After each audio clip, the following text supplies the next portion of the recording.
Good evening and welcome to the Iowa City Foreign Relations Council program featuring our panel speaking on the topic of obstacles to peace, stories about Palestine.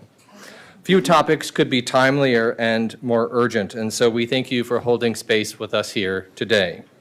My name is Peter Gerlach. I am ICFRC's Executive Director and your host for today's program. This year marks ICFRC's 40th anniversary. We are celebrating our supporters, our legacy in the community, and the bright future ahead for internationally focused programming in Iowa City. We are deeply grateful for the long-standing support from our community. Many of you are here today. Your help has allowed our organization to grow for 40 years, hosting speaker programs with experts, joining us in person and online from across the world. As a small nonprofit, we exist because of the generosity of individuals like all of you. We also extend our heartfelt thanks to those joining us virtually today or watching this program broadcast online via City Channel 4. You are an integral part of our broad, interconnected community.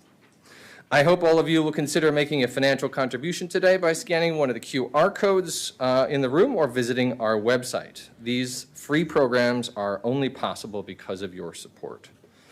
And finally, thank you to our sponsors and community partners for their support. In particular, today we recognize the Iowa City Public Library for their partnership and for the refreshments served today.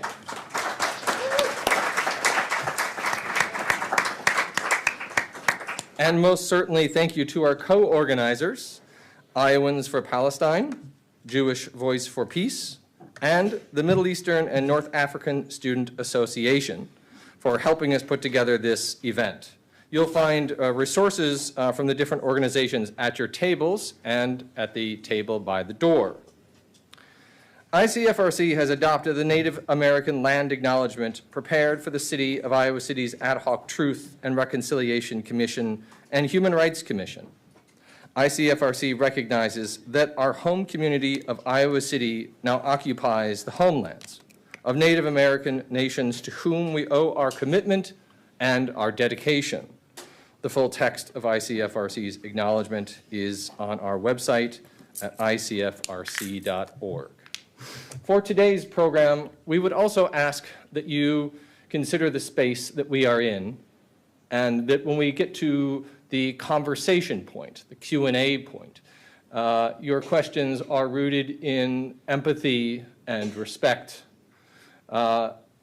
for the wide array of views that we know exist on this topic. As you see here, we have some community guidelines that we'd like all to abide by today, and we thank you in advance for that. I would now like to introduce our speakers. Danilov Misiuk is a Jewish Ukrainian American born in Brooklyn, New York.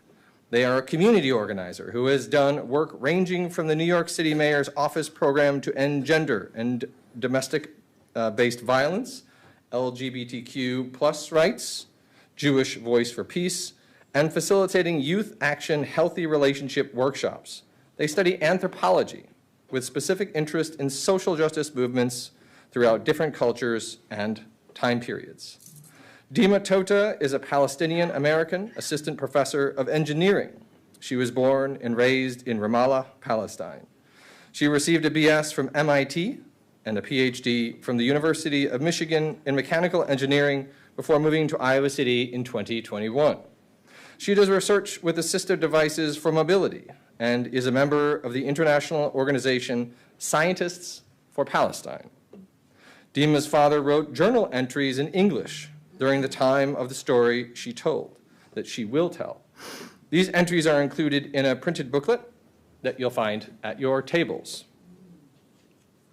Samantha Brotman is a Jewish American from the Pacific Northwest, raised by and in Jewish institutions like the Jewish Community Center, Jewish summer camps, B'nai B'rith Youth Organization, her synagogue, and Hillel. Sam grew up learning that Zionism was synonymous with her Jewish identity.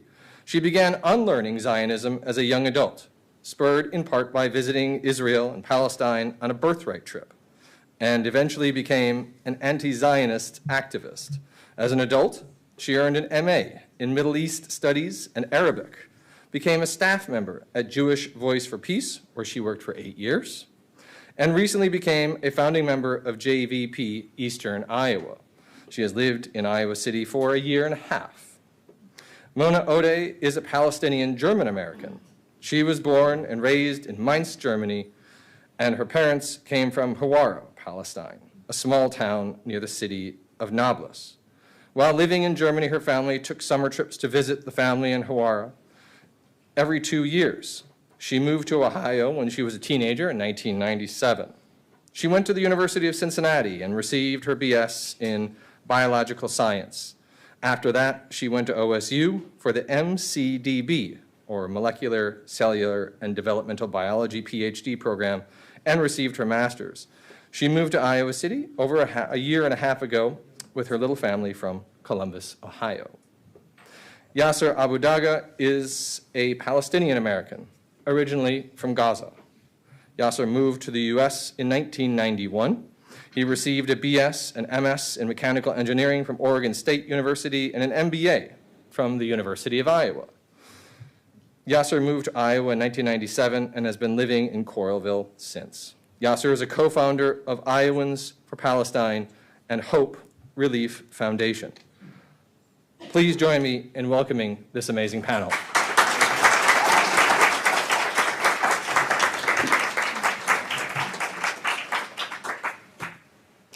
All right, can y'all hear me okay? First, I want to say thank you so much to Peter for facilitating and organizing this event.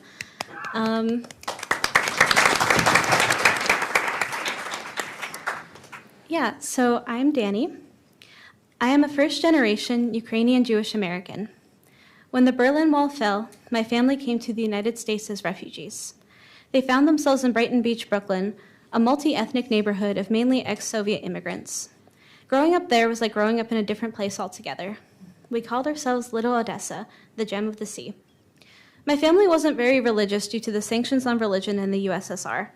I was the first person in a few generations to be bat mitzvahed. While religion was not a main part of my childhood, cultural Eastern European Judaism was. We celebrated Hanukkah with a menorah and New Year's with a tree. We watched Russian cartoons, ate matzo ball soup, and went to temple once a year. Rosh Hashanah was filled with the sweetest honey and the brightest candles. And I grew up holding the Star of David close to my heart in the form of my great-grandmother's necklace. My great-grandparents were Holocaust survivors. I knew my great-grandfather Akim well until he passed away when I was 10. I asked him one day to tell me about how he survived the Nazi invasion of Odessa. He agreed, and even though I was so young, I remember feeling a surge of pride. We decided to meet at the boardwalk next to my apartment building. My grandfather and I got there, but Akim was nowhere to be found. I knew he was gone. He passed from a heart attack that morning, but he left a letter for me on his desk. It was the one that he had submitted to the Steven Spielberg documentary on survivors of the Shoah. It wasn't until recently that I found the documentary video itself that he was in. Watching it and seeing the words come directly from his mouth was endlessly heartbreaking. He spoke of losing his mother and sister brutally in front of him, about his father being ripped away from him shortly after, of how he ran away back to Odessa only to find himself completely alone in an empty apartment for months. Akim survived on his own as an orphan teenager, the trauma of which I'll never be able to fully comprehend.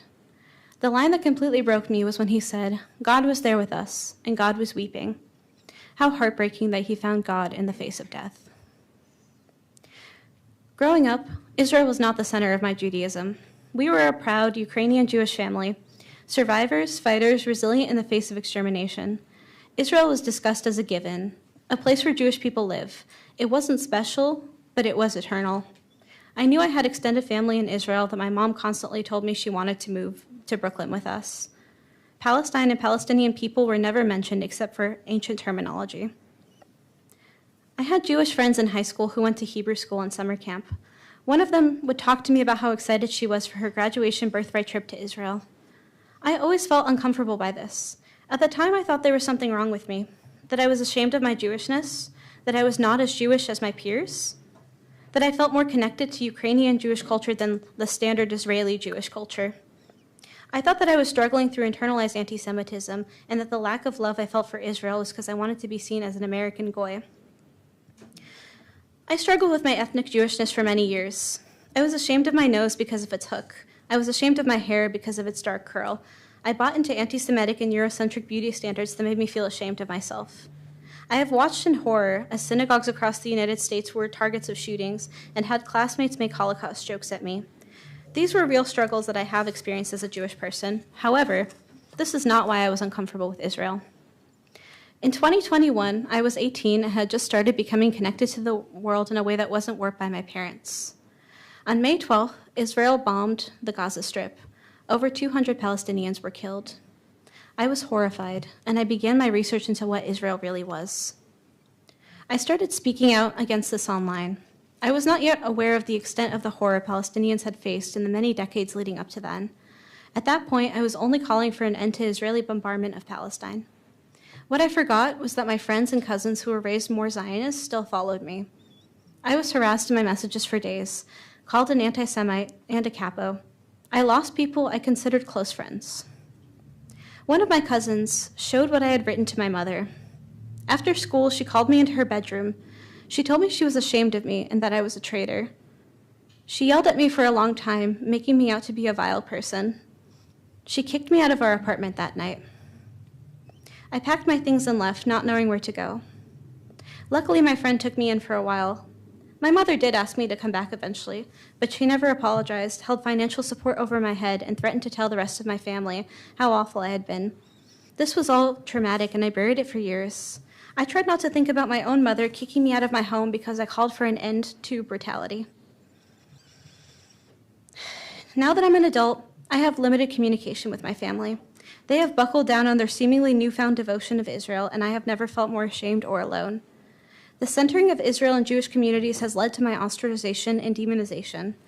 That is the price that Israeli policies and actions have: brutal occupation and ethnic cleansing of the Palestinian people and the rejection of any Jew who stands against it.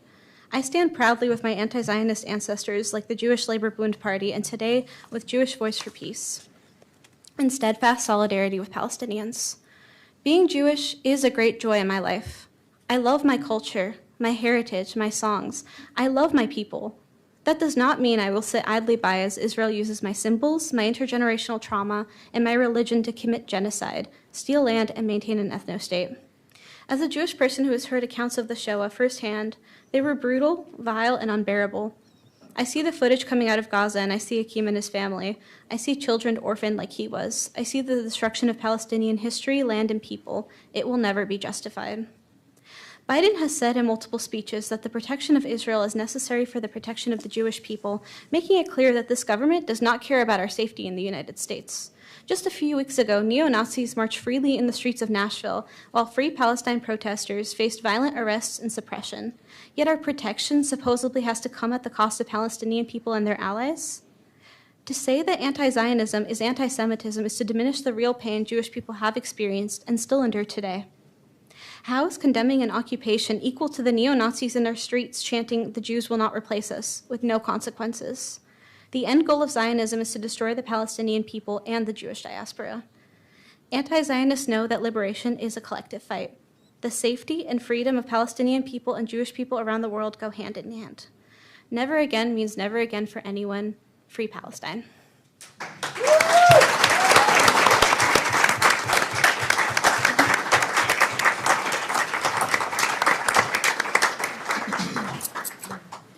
Hello. Can you guys hear me? Should I get closer? You can hear me? Okay. No. Thank you. Get closer, get closer. Is this good? Okay, great. Thank you, Danny. I am Dima Tota, and just before I start, I just wanted to say that any views I express today are my own, and that I am not representing any organization or institution that I am affiliated with. Okay, thank you for being here today. So I grew up in Ramallah, Palestine. Ramallah is in the West Bank. While the West Bank is governed by the Palestinian Authority, a recognized entity in the UN, it is still under Israeli military control. The Israeli military controls all the borders and has over 200 military checkpoints within the West Bank, as well as over 150 illegal Israeli settlements where only Jews may own homes. The settlements are surrounded by Israeli Jewish-only roads that slice through Palestinian lands, homes, and towns.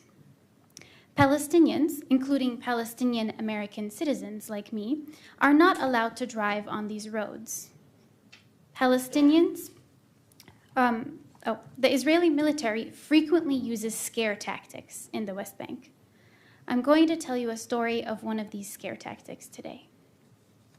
And as you listen, know that I have many, many, many stories, at least one from each year of my life. But for this story, we're going to go back to 2002, when I was 11 and a half years old. The Palestinian Second Intifada was in full swing. Intifada is the Arabic word for uprising. It literally translates to mean a shaking off. It is a grassroots resistance movement to military occupation. At that time, in 2002, my 8-year-old sister and I attended the Ramallah Friends School, a school founded by American Quakers. But we did a lot of homeschooling that year, since we were forced to stay home often that year due to Israeli martial law. Martial law is where Israeli soldiers drive around in their army jeeps or tanks in the town and announce over loudspeakers that everyone is to remain inside their homes until further notice. All businesses close, kids have to be picked up from schools, and grocery stores are flooded with parents stocking up on milk, bread, flour, and canned food. One night in April of 2002, I was watching TV with my family, my mother, my father, and my 8-year-old sister, when suddenly we heard loud bangs on all 3 entrances of our house, the front door, kitchen door, and back door, followed by a loud, forceful voice that said, in broken Arabic with a thick Israeli accent, "Open the door or I'll shoot." My parents gathered my sister and I next to them and ran to the door. They opened it, and several soldiers stormed in with their guns. They ordered us to go down to our basement. My sister and I sat on the couch in the basement while my parents walked upstairs with the soldiers. They separated my parents. A group of soldiers walked with each parent to a different part of the house to search it, they said. Palestinians are not allowed to own any weapons. If weapons are ever found on the premises, individuals are immediately taken to political detention, and often their homes are demolished as a tactic of collective punishment. Over 9,000 Palestinians are currently held in political prisons without due process, including over 200 children. While my parents were upstairs with the soldiers, my sister and I suddenly heard a barrage of gunshots fired from inside our house. We immediately ran to the corner of the room away from any windows. That is what we knew to do when the Israeli army was in town and we heard gunfire. Stay away from the windows. I held my sister tightly, and all I remember was trying to protect her while I wondered if my parents were still alive. I had heard so many stories of Israeli soldiers executing Palestinian civilians on the spot. I wondered if that would be my parents' fate. Luckily, it was not. My tearful eyes spotted my mother running down the basement stairs. She immediately hugged us, and she said she was okay. "They are shooting outside of the house through the windows," she said. They told my father, later I found out that they had told my father that someone was shooting at them from outside the house. We live in a peaceful residential neighborhood. No one was shooting at them. I later learned that this is a common tactic used by the Israeli Occupation Forces, or IOF, to announce their presence in a neighborhood when they decide they are going to use a house as a temporary base for military operations. My father came downstairs later, followed by the soldiers. The entire family sat on the couch, my sister and I still shivering in my mother's arms, while the soldiers told us that they are going to be taking over our house until further notice. They said they needed to search my sister and my room for weapons. I clung to my parents this time. I would not leave their side, while the soldiers moved my toys, opened closets, and ruffled my clothes with the end of a rifle. You should know that my family and I are all American citizens. The American consulate was aware that soldiers had taken over our house. They did not care. We are Palestinian. The soldiers communicated with us in English through a young American soldier. He was maybe 18 or 19. He kept asking if we were okay. My mother said, no, we are not okay. He asked why my sister and I were not in school. He asked who the books in our home library belonged to. He could not fathom that Palestinians read New York Times best-selling authors. I recently learned that many American Jews choose to serve in the Israeli army and have no idea what they are really doing to the Palestinian people. I commend U.S. Jewish groups like Jewish Voice for Peace and Israeli groups like Breaking the Silence, where soldiers blow the whistle on Israeli military violence, as well as a growing movement of conscientious objectors to military service within Israel. For 3 days, the soldiers kept us in the basement, guarded by one soldier at all times. My mother had to ask permission to get food and water from the kitchen several times a day. They thankfully left our home after the 3rd day. My parents hadn't slept much at all. The soldiers left on a Sunday. It was Easter Sunday, I later recalled. We hadn't celebrated Easter that year. When the soldiers left, one of them turned back and told my mother that we had a nice home and he would love to visit again. They left, and they took with them our camera, my dad's binoculars, and the new laser mouse. They left behind mud from their army boots, chipped tiles from where they emptied their guns on our floors. They left a family and 2 little girls. But little did they know that little girls grow up. They heal, and they tell their story. You'll find at your tables and in the table on the back a booklet containing a collection of journal entries, as Peter mentioned. This is written by my father during this time in English. It is his words. It is during the time of the story that I just shared. Please take 1 or 2 home with you, read it for more context, and give it to a friend. At the tables, there are some large font printouts there, and help tell a Palestinian story. Thank you.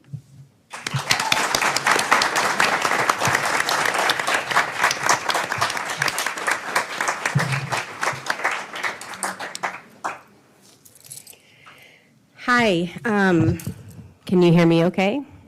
Okay. So my name is Sam, or Samantha. Thank you again for organizing this. I was raised deep inside the belly of mainstream Jewish American life. I went to the Jewish Community Center for preschool, before and after school care, Jewish summer camp, Jewish youth group.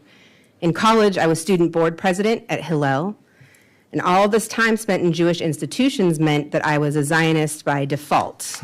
I was made to understand that Israel was not only part and parcel of my Jewish identity, it was central to it. Every day that I walked into that Jewish community center, I walked past an Israeli flag flying outside. At my synagogue, there was an Israeli flag up on the altar next to the Torah. At camp, many of our counselors were Israeli soldiers. In art class, we colored Israeli flags with crayons. We celebrated Israeli Independence Day alongside Jewish holidays like Hanukkah or Purim. In youth group, we sang songs with lyrics like, "From Zion came the white and blue, we hold these colors bold and true." You get the idea. I didn't learn much about Palestine from these Jewish institutions. What I understood was that Israel was this amazing, beautiful place, and it was my home, and that there were some Arabs that lived nearby who wanted to kill Israelis and all Jews just for being Jews. It wasn't until my late teens that I started to question this narrative. I began to at least understand that there was a quote-unquote conflict. So I began to learn more, and I spent years trying desperately to reconcile what I was learning about Israel and Palestine with my progressive values. In an effort to make Zionism make sense, in 2006, as a college sophomore, I decided to go on Birthright, which is a 10-day, all-expenses-paid, so-called heritage trip to Israel, in which any Jewish person around the world can participate. The experience on Birthright was strange from the get-go. I was told from the moment I stepped off the plane in Tel Aviv that this was my home, but it wasn't. I am not from Israel. I don't even have family in Israel. It was a foreign country. My cohort, consisting of young Jewish adults from around the U.S., was accompanied the entire time by a group of young, handsome Israeli soldiers whose job, it seemed, was to carry machine guns and flirt with all the female participants. In my desperation to find some sort of clarity that would help me just relax into a Zionist worldview, I tried to ignore some troubling details. The trip organizers were careful to avoid exposing us to the more disturbing facts of life, like waiting until it was dark out to drive our tour bus along the massive militarized wall separating Israel from the West Bank, or rushing past the racist anti-Arab graffiti on the walls in Jerusalem. I was playfully mocked for asking questions about Palestine or about the war that was unfolding with Lebanon while we were there. I noticed these things, but I so desperately wanted something to make sense. I really wanted to be able to go home and defend Zionism and defend Israel to my friends and peers. Ultimately, I never found that clarity, quite the opposite. One particular experience on Birthright is worth telling in more detail. The trip organizers arranged for our group to meet with representatives from the Jewish National Fund, the JNF. The JNF brands itself as an environmental nonprofit whose main activity is planting and protecting forests in Israel. I grew up putting my spare change in little JNF boxes every weekend at Hebrew school, imagining that I was helping to make the desert bloom in Israel. When I was in Israel, we met some JNF staff in what appeared to be an open field, and we were each given a tree sapling with a tag attached, part of which we could remove and keep with us forever. They told us as we planted our trees that we now had literal and metaphorical roots in Israel, and that we must promise to come back and see our trees grow. It felt a little heavy-handed at the time, but I thought, hey, planting trees can't be bad. It has to be a good thing. What I didn't know then was that starting in the early 20th century, the JNF, even before the founding of the State of Israel, the JNF had begun purchasing large swaths of land from Palestinian landowners. And then over time, it came to control large swaths of land that had belonged to Palestinians who were expelled.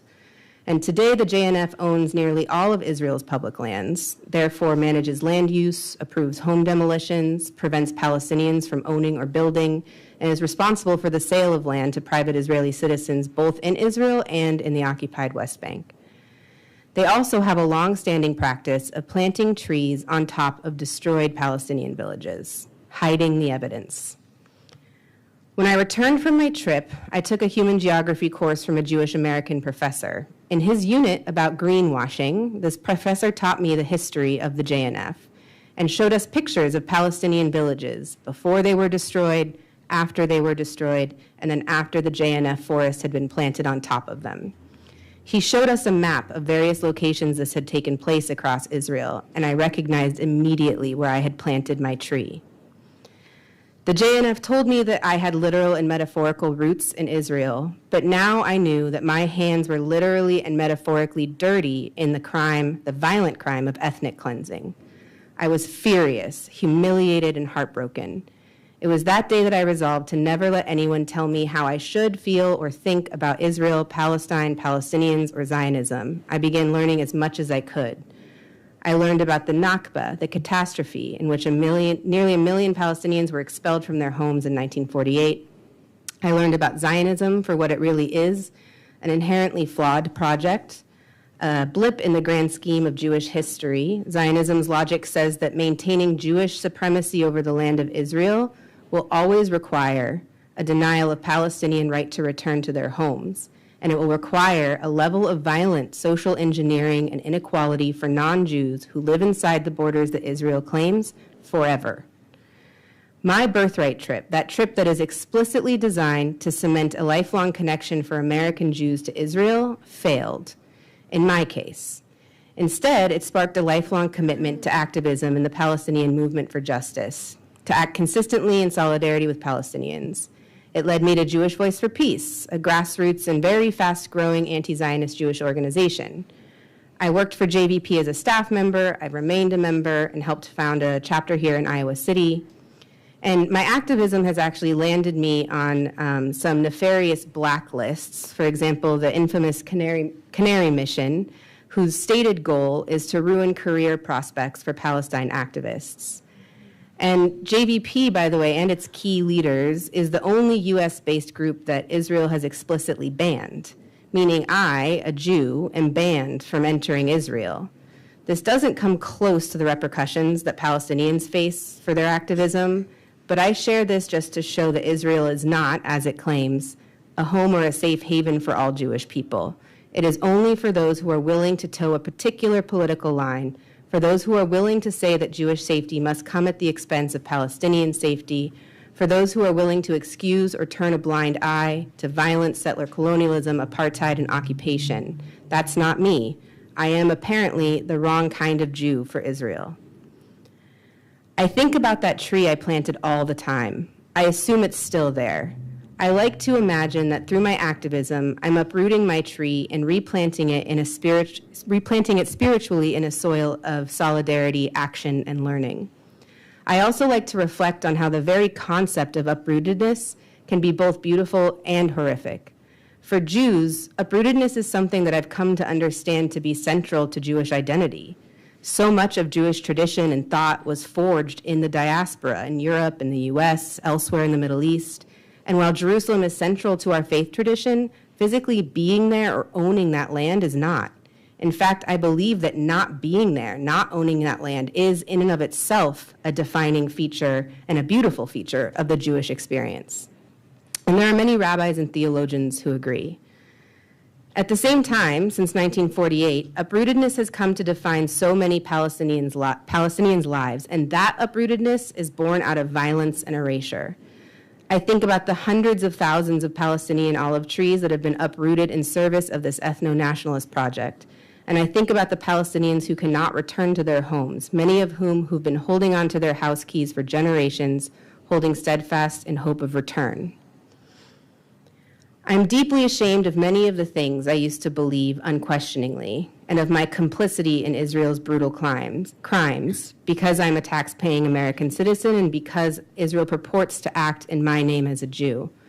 But I choose to mobilize that shame, and I'm committed to disentangling Zionism from Jewish life, to forcing open more and more space for Palestinian-led organizing to succeed, and to standing in solidarity with Palestinians and anyone else who's working towards justice. Thank you, and free Palestine.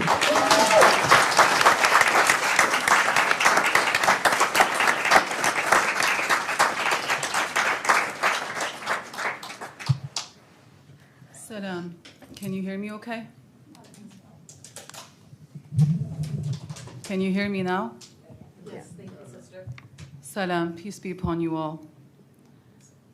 So when I lived in Germany as a child, we would visit my family every 2 years in Hawara, which is in the West Bank next to Nablus, the city of Nablus. Hawara back then in the 90s was an agricultural village. So my family members had many different farm animals. I helped herd the goats with my uncle, ran and played with my cousins among the many olive groves, climbed fig trees, ate the figs, harvested almonds while still green and ate those too. The most beautiful time of my childhood was being with my wonderful, fun, albeit loud, family in Hawara. 80% of my family still lives there in Hawara today. Aunts, uncles, cousins that span generations back. I myself can count 7 generations back, so that makes easily over 200 years, 150 to 200 years of my family living in Hawara. Since then, Hawara has become more of a bustling little town where many people started taking on other jobs besides just farm work. Though every October, they still harvest the olives, an important source of income for Palestinians, an important symbol for us as well. Though as much as I love being in Palestine with my family, something awful and dangerous always loomed over our heads: the occupation.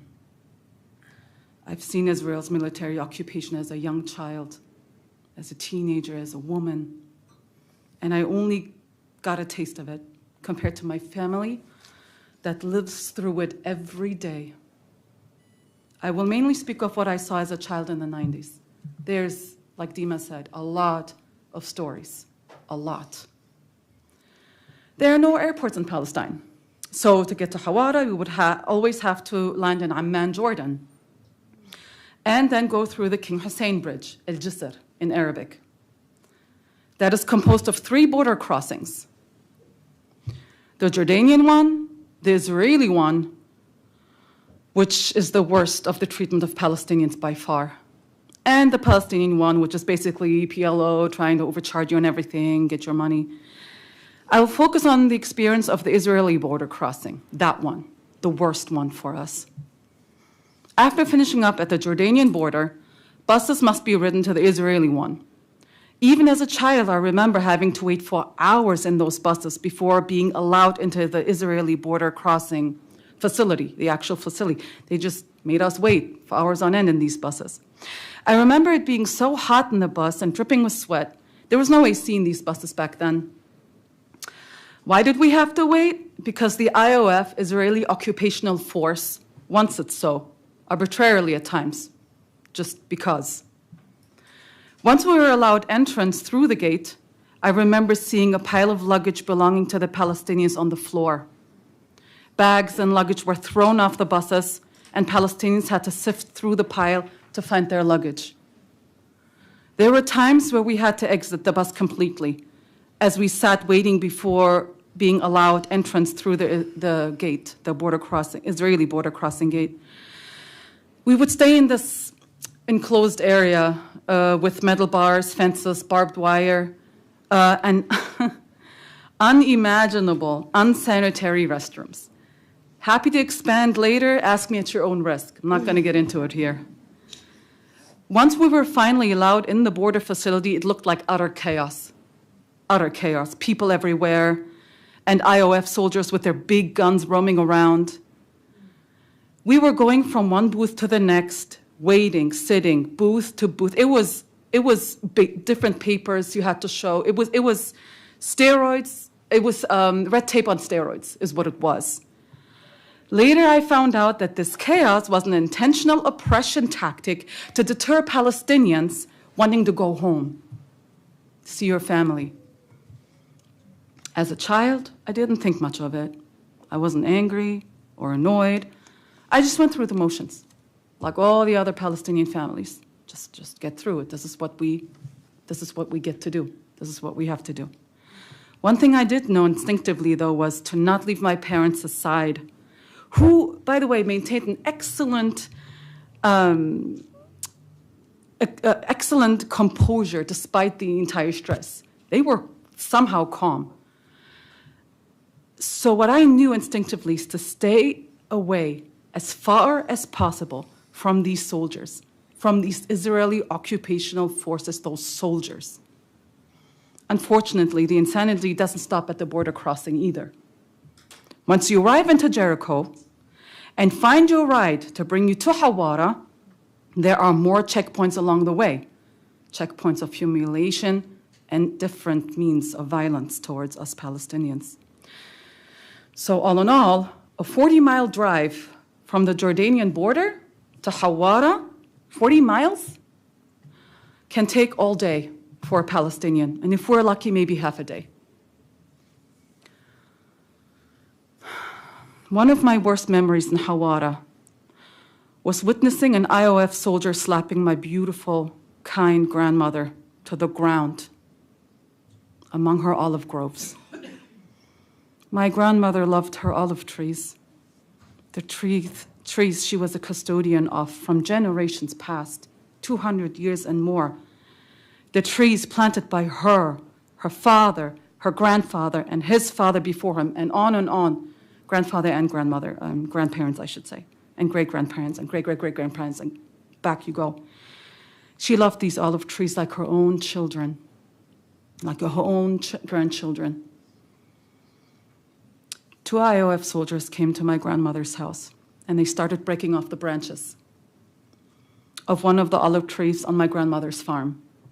They just wanted to mess with her, that's all. My grandmother pushed the soldiers off of the olive tree as best she could. My aunt and a couple of cousins were there too, trying to intervene in the act of violence of the day. You know how you have your soup of the day? Palestinians have the act of violence of the day, every day. I stood at a distance with my aunt and screamed when my grandmother hit the ground.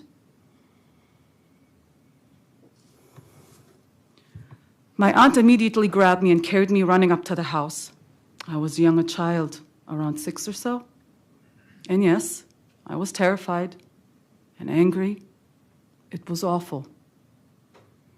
It is awful to live in your homeland with non-indigenous, heavily armed adult bullies by your side, over your head, right here. Seeing you as less than human than them, and given carte blanche to do with you whatever they want, whatever they like, even taking your life without much of a consequence. Thank you.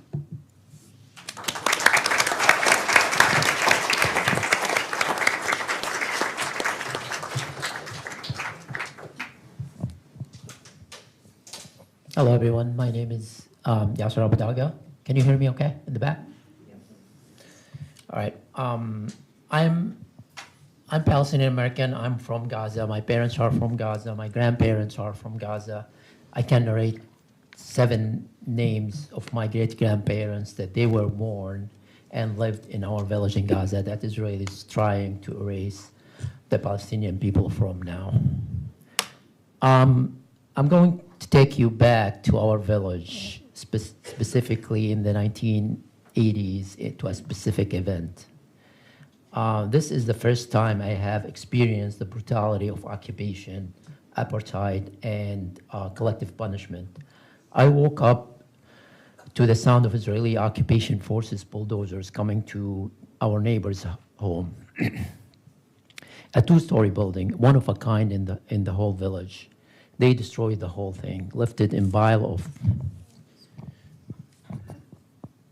thank you. All right, lifted in a pile of twisted metal and broken bricks. No one knew exactly what's going on. Gaza was under military occupation at that time. The military orders are not clear or transparent. More than 10 people lived in that house, and they're all now made homeless. So I asked, what's going on? People were talking about the stolen bike from an Israeli settler, and one of the kids in our neighbor's house were accused of stealing it. My little brain could not comprehend this. A whole family is brutally punished for an alleged petty theft. That's when I fully understood how occupation worked and how the Palestinians are treated inhuman.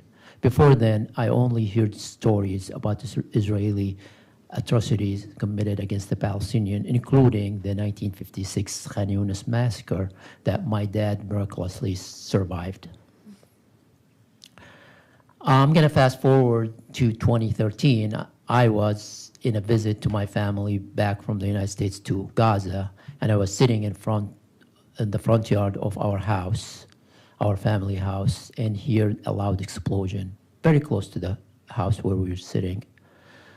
People went out to see what's going on. Five houses down the street, an Israeli drone targeted a lady and her daughter that they were in their backyard baking bread on wood stove. At this time, Gaza was under cruel and illegal siege for 6 years on top of the occupation that's more than 50 years now. No cooking gas is allowed, and people went back to using wood stoves and wood ovens. My interpretation for their killings is they are being punished for trying to survive the blockade.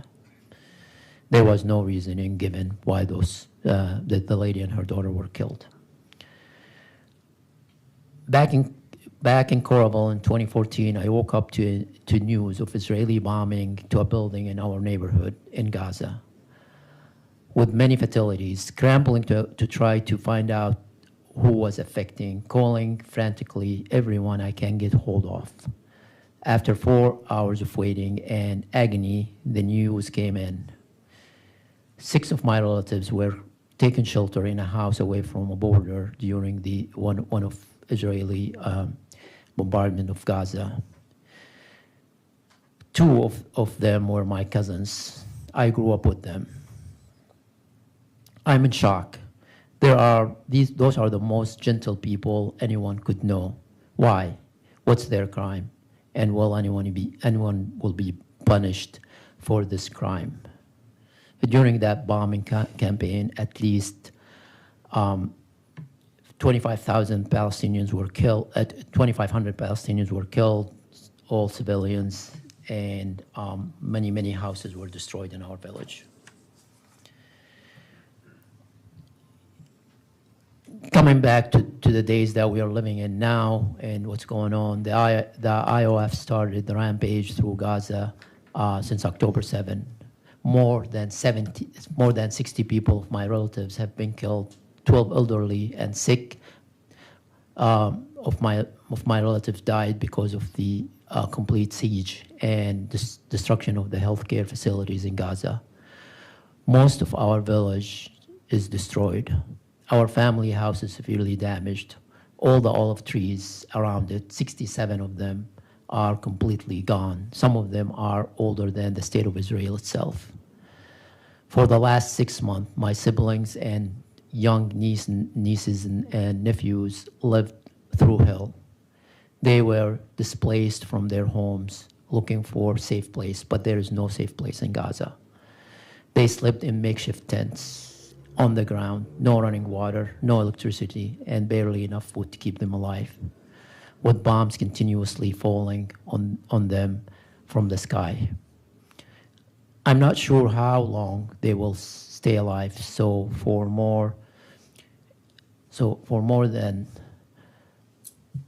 far, more than 35,000 Palestinians have been killed by the Israeli occupation forces, including 14,000 kids. A couple of weeks ago, my brother's kids and sister-in-law were able to leave to Egypt. Once in a hotel, my 10-year-old niece was laying on bed, told her mom, "Mom, I just took a shower and I am sleeping on a bed. I must be in heaven."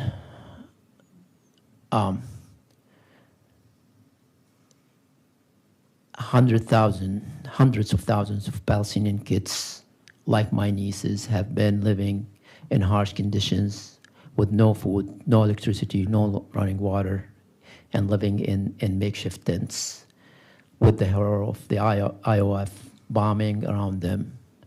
But they are not as lucky as my niece to leave Israel, to leave the Israeli bombardment, and they are still in those conditions. I'm gonna I'm just gonna read a little bit of the statistics so far on what happened since October 7th.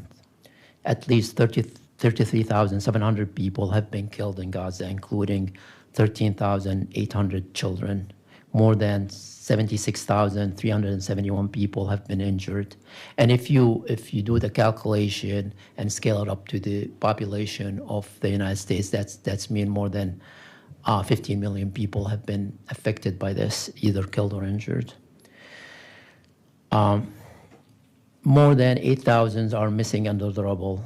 1.7 million people are displaced. A new term have been coined by the medical in Gaza, wounded child with no surviving family. 64% of residential buildings destroyed or damaged, 84% of health facilities destroyed or damaged. 869 healthcare workers have been attacked, 350 of them killed, 224 aid worker killed, more than all aid worker deaths worldwide in every war since 1997. 92% of the primary roads destroyed or damaged, 100% of the colleges and universities destroyed. Scholasticide.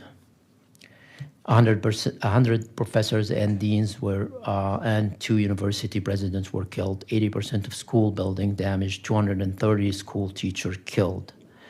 And the the United Nations had to resurrect a term called democide, which is demolishing homes with no military reason or no military benefits, just for the sake of destroying homes. 140 journalists have been killed since the beginning of this war.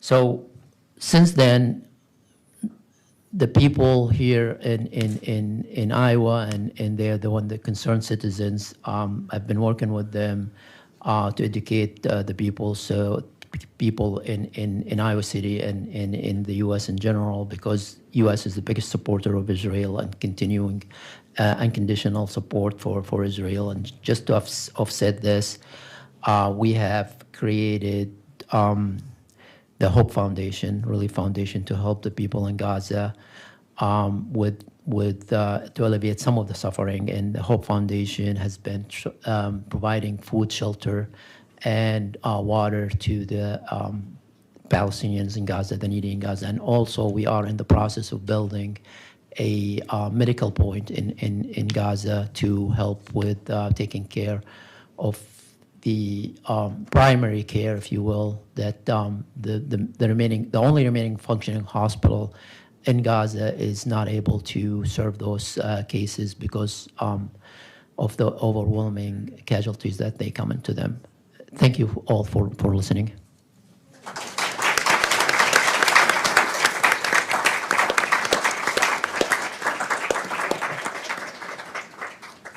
Okay, that takes us to the question and answer portion of our program this evening. If you do have a question, we'd ask that you raise your hand, and my colleague from the library, Jason, will bring the microphone to you.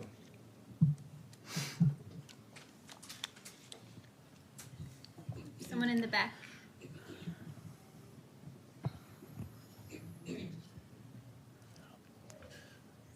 A lot of these actions have been occurring because of the U.S. involvement. The U.S. State Department completely is behind this, though Joe Biden and others say kind words. They are not backed up with actions, it seems.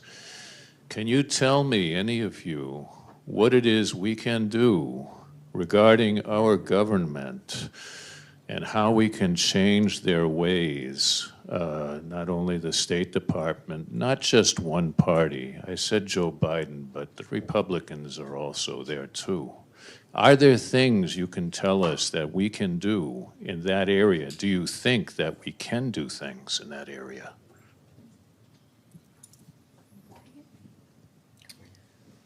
So one of the first things that you can definitely do is to continue to call your senators and Congress and your elected officials. There have been an amazing crowd actually right here in Iowa who have been calling for months every day. And the more the people call, hopefully it'll put more pressure on these elected officials. It is very, very unfortunate that you mainly see us Americans not coming first, that our democracy indeed does not listen to the American people as portrayed. Otherwise, this genocide, I think, wouldn't continue the way that it does, because a majority of Americans do not consent to this form of violence against a group of people. One of the other things that you can do is continue to educate yourself. Seek out not the mainstream media, sorry, not them, not corporate media. Seek out those independent journalists, and we have a few right here in the US too.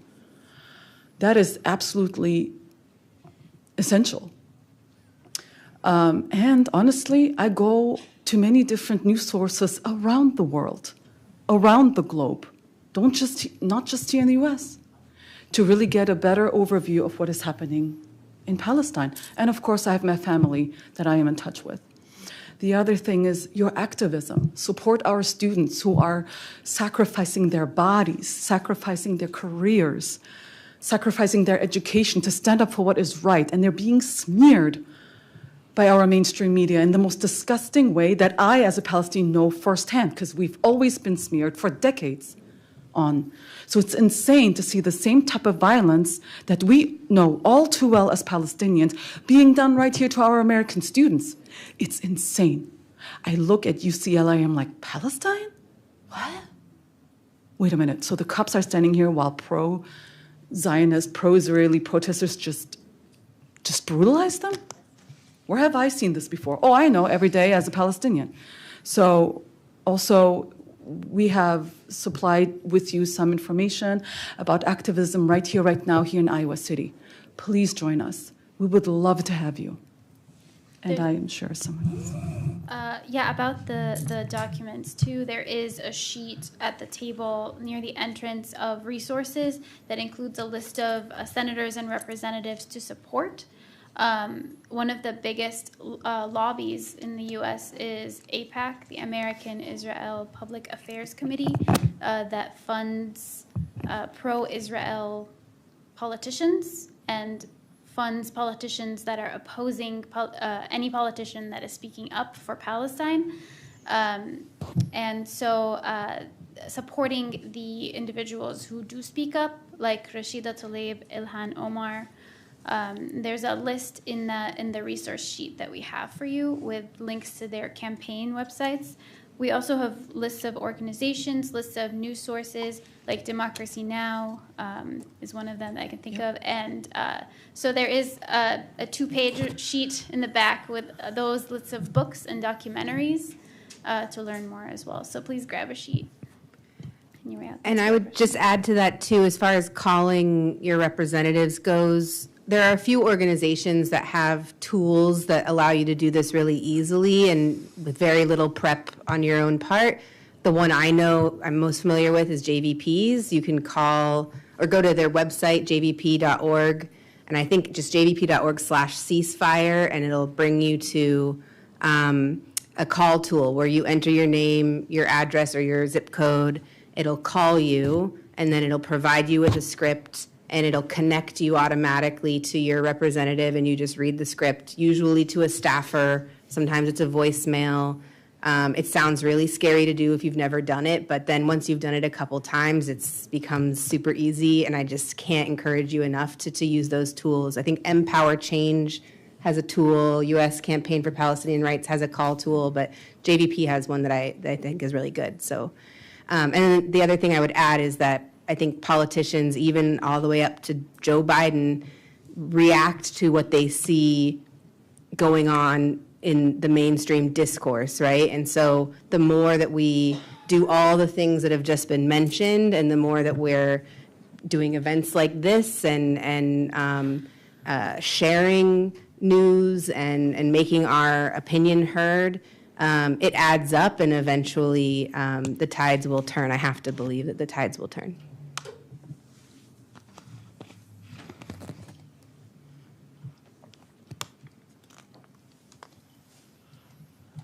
If I could just mention, just right here in Iowa, we have an Arab American who's running for state Congress from Muscatine County. His name is John DeBeat. And the other thing is Sarah Corkery, who is running against Hinsman in the 2nd District. She went to a pro-Palestinian rally which was in front of Hinsman's office when she was having a fundraiser, and spoke for a ceasefire. So, there are people right here in Iowa that we can support with our presence and our funds.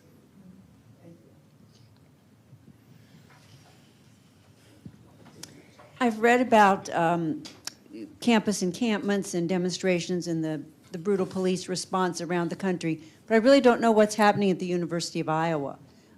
Could you fill us in what's going on our campus?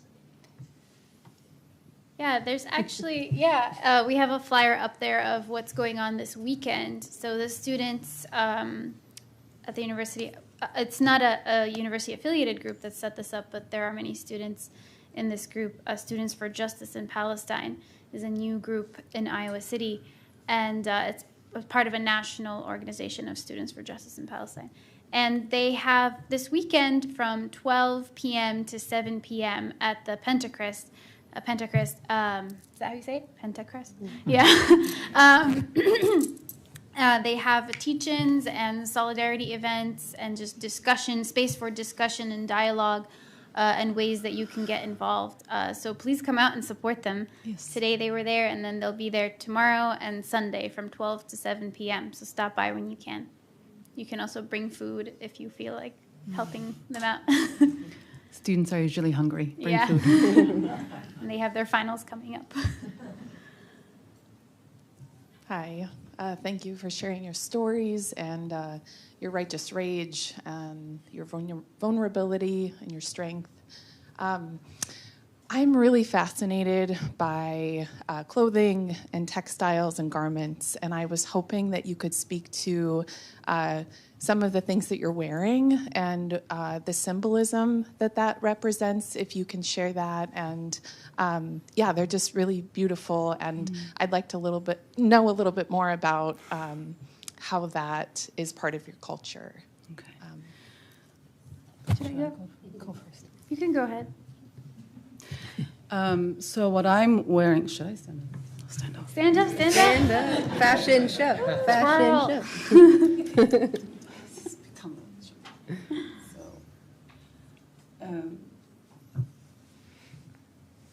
What I'm wearing is a traditional Palestinian thobe dress, which is cross-stitched with absolute beautiful craftsmanship in different patterns. Before 1948, when the Palestinian villages were thriving, the cities were thriving, where we were not undergoing a slow genocide and now a fast-paced one, each village, even cities, had their own patterns of cross-stitch, so that Palestinian women would recognize one another that way. Now, me being from Hawara, we didn't have much very, very intricate cross-stitching, or it was a lot more humble. It's always been a very, very agricultural little village. So it was a much less intricate stitching, or many dresses don't even have any. They just have a really beautiful belt that they wear across their waist. And then many times, now this is underdressed. I mean, you should see the ladies from Ramallah, mashallah. So we would be decked with gold everywhere. We would even have like hats with gold coins on them that are thousands of dollars, with some form of scarf that would be draped across. Again, in other Palestinian villages, Palestinian women would wear it a little bit differently. They would have a different hat that would extend high up or extend more towards the back, draped over with a scarf again. So for us, one of the ways that we beautify ourselves, that we beautify our dress, is by that cross-stitching and by these amazing Palestinian women who would sometimes kind of compete in their craftsmanship and cross-stitching. So we have some more, so Ramallah is more of a affluent city than Hawara, being a little farmer's village. So then we know that some of the tatriz, it's called tatriz, cross-stitching from Ramallah would be next level. There were a lot of beautiful cross-stitching patterns that have now have vanished, just as the villages have vanished during the Nakba of 1948. Over 450 villages were decimated. And when you decimate a village, you decimate their accent, or the way they have they speak the Arabic. You decimate their kitchen, and you decimate their culture along with their dress. So unfortunately now, across Palestine, we have adapted everyone's pattern. But you go back to the elder Palestinian women, they would be able to specifically know which pattern belongs to which village. And yeah, there are actually several projects for preservation of the culture. So there's several books out there, and actually, so yeah, the patterns specifically, you'll see like mine has these are trees. There's a specific pattern from each region based on what was surrounding the area. So there are snowbud pine trees, and there's different types of trees. There's palm trees, there's feathers, there's different types of birds, different types of flowers, depending on the region. And actually, my grandma is coming to visit over the next 2 weeks, and I plan to hold a tatriz workshop. So please sign up to our mailing lists, and you'll hear about this. So yeah, we'll teach some of the different patterns. It's simple cross stitch, but there's different patterns and colors, and each region also has different colors. Gaza actually has very colorful dresses. In Ramallah, my region is known, this is not from Ramallah, my region is known for a beige base and red only stitching, while other areas like Bethlehem has some velvet in there with different colors. They have longer arms. Gaza also has bright blues and very beautiful, vibrant colors. There are online databases now that some Palestinians have created that you can see the different stitches. So if you just search tatriz, I know also, I believe, is the University of Chicago, or was it the museum? The University of Chicago has published a collection online that you can see. So if you just Google tatriz, Tatreez, or Tob, Palestinian Tob, Thobe, you'll see a lot of the patterns. I also wanted to talk about some of the symbolism of the kufiya. Do people want to know about that? And maybe if Danny then can talk about your yarmulke. Sure. But yeah, for the kufiya, you will see, so this is a Palestinian scarf called a kufiya or a hatta, and it has some specific symbols on it.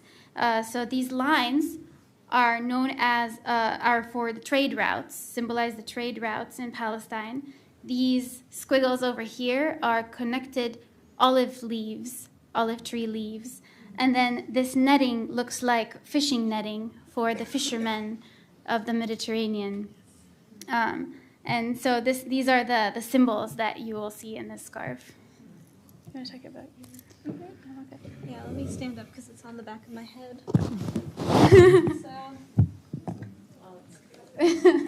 So yeah, I have a watermelon yarmulke, and a yarmulke is basically a Jewish head covering that traditionally men wear, but there's been kind of a dismantling of that, and so I wear it. And it has a watermelon on it because the watermelon is a symbol for Palestine, because the colors are the same as the Palestinian flag. And correct me if I'm wrong on the history, but the reason it's a symbol is because displaying the flag was not allowed, and so Palestinians would display watermelons instead of the flag. Is that correct? Yes. In the 80s, there was a famous artist, a Palestinian artist, that drew watermelon, and that was one of the big symbols too. But yeah, the yarmulke is supposed to symbolize like humility to God, and I also wear it as, connecting myself to my Jewish culture, and the watermelon on it connects me to my solidarity with Palestine.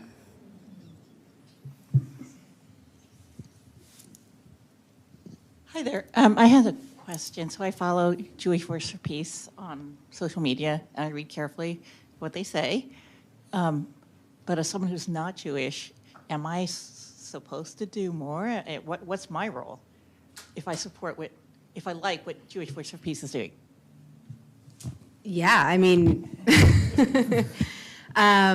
Jewish Voice for Peace is and always has been led by Jews, and the vast majority of leadership and staff and everybody are Jewish, but there is a large number of non-Jewish allies that support the work through either through donations or through volunteering, showing up to actions, signing petitions, that kind of thing. I think JVP does a pretty good job as a national organization of making sure it's clear in its messaging when we're sending a petition as Jews, for example, that means something. And when we're sending a petition that's more broadly about grassroots support for a particular thing, that we would invite allies and non-Jews to be a part of that. But I remember getting this question a lot. I used to be the membership person at JVP, and people would ask me all the time, can I join if I'm not Jewish? And I would always say that JVP, it's like a lot of our Jewish families, and it's you know, like my husband is Catholic and my mom converted, and it's like our Jewish families. As long as you're willing to be a part of organization and a movement that is approaching this from a Jewish perspective and from and understanding the importance of like the Jewish angle in the Palestinian-led movement, then absolutely JVP wants you on board.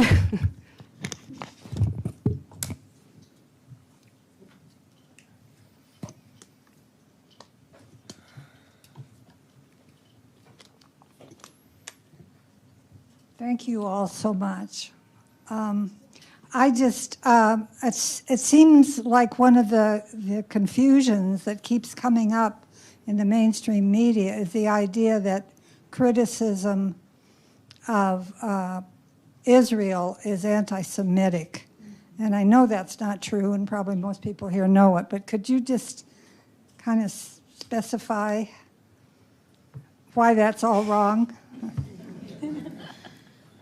So Judaism is older than the State of Israel, and Jewish people have been subjected to oppression through pogroms, through the Shoah, through a lot of different ways. But Israel is a country that was built off of occupation and was built off of apartheid. And so criticizing that and criticizing a state that kills and displaces the indigenous people of the land cannot be anti-Semitic, because Jewish people are not Israel. Israel claims to represent Jewish people, but there's Jewish people around the world, and there are a lot of anti-Zionist Jews. And even if there weren't, there is no world in which criticizing an apartheid and criticizing a country and a military that is perpetuating genocide is bigoted. Like, it is just human decency to support human rights. I would add to that, too, that there's a really long, rich history of Jewish opposition to statehood, let alone statehood in Palestine. Theodor Herzl is widely regarded as sort of the father of Zionism, the person who created the idea of a modern nation state in the land of Palestine. And even Herzl he threw out other locations as options: East Africa, South America, and even before the foundation of the state, there were lots of Jews all around Europe and the United States who didn't like the idea of having a state or having a state in Palestine. They either thought we shouldn't have one or it should be somewhere else. And so ultimately what won out, the ideas that won out, were never inevitable, right? It was a confluence of political things, the Holocaust, a whole bunch of other interests at play that wound up creating a Jewish country in that particular location on top of Palestinians. And it's a state, it's a modern nation state by design. That's how it was conceived, that's what it is. It's not a religion. And it has not replaced Judaism. As much as some people want it to, it has not. And so it just is not the same. If you critique Israel, you are not critiquing Jews at all. And one thing that people need to realize is Semites are not just Jews. Semites are Arabs. So the biggest anti-Semites are the Israeli Zionists, who are committing genocide against the Gazans right now, against the Palestinians. So they're the biggest ones.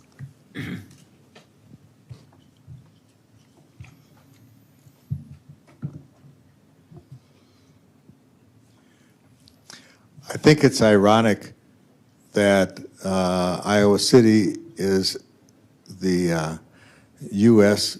city, UNESCO City of Literature. You know, and the UN is so intrinsically involved with the history of Israel and what's going on today. I don't even know how to phrase my question, but should not this unique fact of Iowa City as a UNESCO City of Literature, should that not be used with more leverage to raise consciousness and action? That's my question. I would say that everything could be used with leverage. Like, basically, this issue is in everything. So this Israel's bombing of Gaza is a climate issue. Israel's bombing of Gaza is a disabilities issue. It's a healthcare issue. It is an education issue. So I think basically anybody in this room, whatever your interests or your careers are, whatever sector of the world you have, whatever field you're in, you can be an advocate through that work. So I'm a member of Scientists for Palestine, and we have been giving, as a professor, I've been giving lectures in Palestine every summer and organizing lectures with international professors. And our colleagues, I don't know if my colleagues in Gaza are alive. And I don't know, the destruction of the universities there is completely destroyed. So for my interests, I'm working on an EduSide archive to archive the schools and the destruction to schools and academics. So we have people who have had events here of poetry for Palestine. Whatever job you're in, whatever work you do, whatever interests you could be used. So thank you for that question. I would hope that we could use that as well as anything else. I don't know if anyone has a specific answer to the UNESCO. Yeah, like there is a group here called Writers for Palestine. They're the ones who put on the poetry event. And so, yeah, like adding on to that, like anything that you know and you can do is helpful. Like the poetry helps tell stories. It also helps spread the word of what's happening in Palestine. It also reaches people who may not want to come to a political event their first time. So I think writing is really powerful itself too, because there's so many writers on the ground now in Gaza who are releasing their work, telling their story. So preservation of writing is also really huge. And Israel has been targeting those writers and poets, and you've heard about the story of Arar, that he was conveying the suffering of the Palestinians through his poems, and Israel warned him, and then they came after him and they killed him with his family. So where is the outrage from the City of Literature? Why nobody is talking about this? And you have to consider that this movement is slowly getting bigger and bigger to call for the liberation of Palestine. So it is way too slow, in my opinion, way too slow. The outrage is so delayed. And I am honestly shocked that this event, we have been planning this event for quite a while, for a couple of months. And I was like, it's surely by May, it must be done. And surely they must stop the bombing. We're still here. So whatever you can do, whatever your background, first become more aware, become more educated, talk to people who support Palestine. And honestly, it is our young American students who have had that veil lifted from their eyes because they did not follow the mainstream American media again. It was actually social media that finally allowed people to know what we've endured for decades. And just to add to your point really quickly, that change, much too slow, I completely agree, is also true specifically in the Jewish American community. Poll after poll is showing that younger Jews are less and less committed to the support of Israel. And there's a lot of reasons that I could talk about all night for that, but it's changing. And it's too slow, but it is changing. My question, can you hear me? Yeah. Okay, my question maybe is especially for the Jewish panelists, but I'm just wondering, so for a Jewish person who is born and raised in Israel, what do you think is the kind of morally or ethically correct thing for them to do?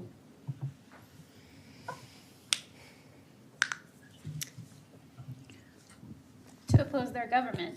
So yeah, I mean, I think it would be similar to what I would say a morally or correct course of action would be for us born and raised in the United States on native land and with governments committing war crimes. I think the stakes are a little bit more, they're closer, you know, things are happening, it's a small area, so you see it more clearly, and I think, I think opposing the government, getting out in the streets, you know, demanding equal rights and dignity and freedom for Palestinians, whatever that needs to look like, I think they have an obligation, just like we do, to speak up. Yeah, adding on to that, there has been people who are not enlisting in the IOF, and that's a start. They do face jail time, and so it is hard for that movement to kind of pick up, but people have been doing it. And, you know, there have been protests and things in Israel.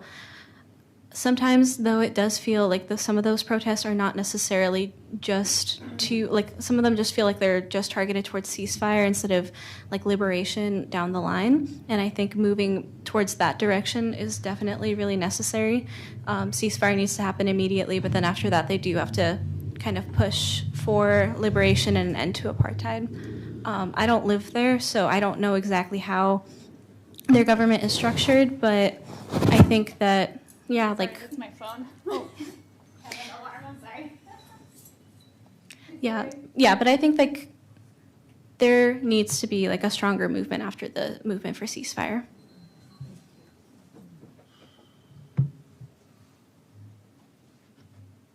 We have time perhaps for maybe one or two more questions.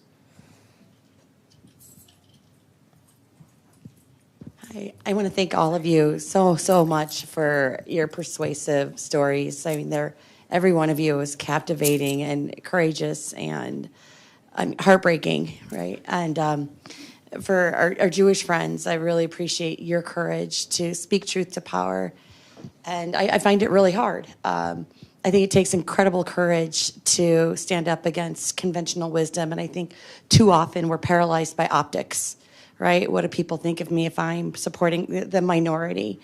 And I guess I find myself very challenged to persuade people to care enough to do the right thing. And what would you advise me? Like, you've done this, right? You've spoken against your majority at tremendous risk. Like, just that, I loved your slideshow with the picture of the door. It was just brilliant. It just shattered my heart to see, like, that you were rejected by your own mother, you know, to speak truth to your, you know, to power.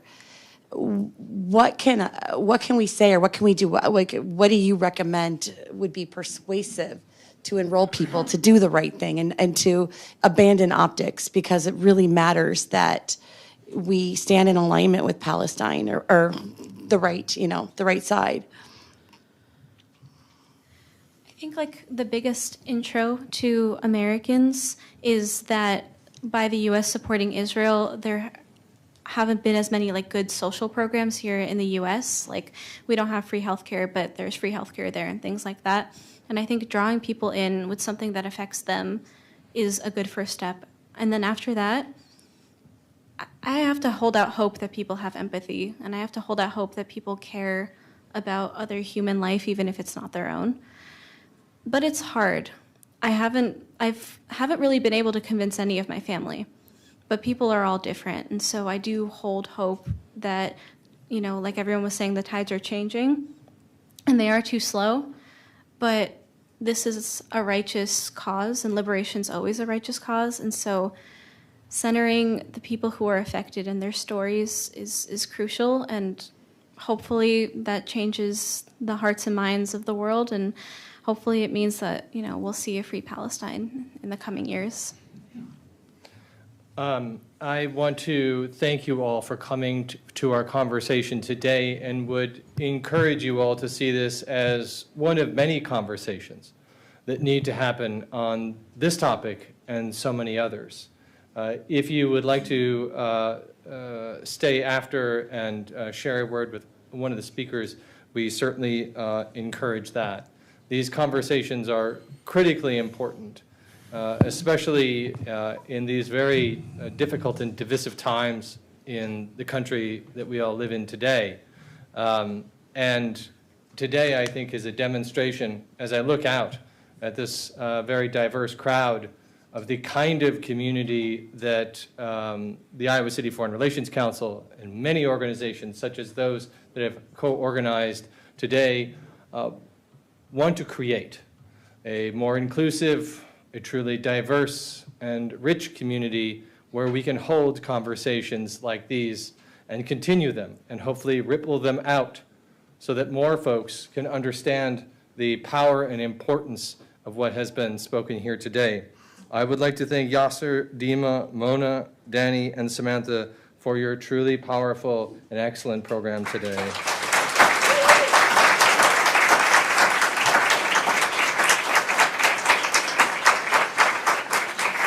We would also like to thank Rabia Naala, who couldn't be here in person today, but she designed the beautiful slides that you saw that accompanied the speakers' stories.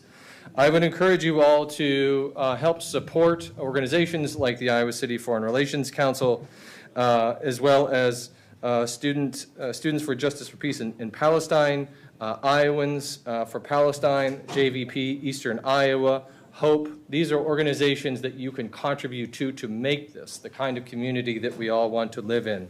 So please look out for the materials that are at the table there and in front of you on your tables. We hope that you will support all of our organizations. Thank you very much, and we are adjourned.